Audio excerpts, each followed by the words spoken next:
జగన్మోహన్ రెడ్డి చెప్పాడంటే ఇక ఏ స్థాయిలో ఈ అరాచకం ఇటువంటి కేస్ స్టడీస్ అన్నీ కూడా బయటకు వస్తాయి త్వరలోనే.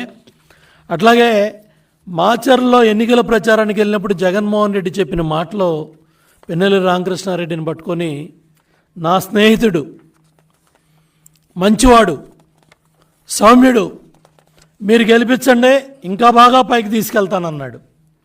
అందుకనే ఈవీఎంలు ధ్వంసం చేసేదాకా వచ్చాడు.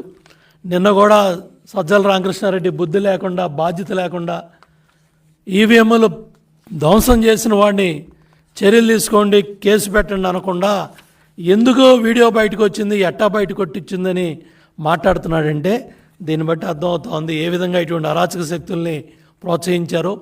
ఇతను చేసిన ఏదైతే ఇవి బుక్లో ఉన్న 79 కేసుల్లో అరాచకాలు అత్యాచారాల్లో దగ్గర 51 సంఘటనలో ఎస్సీ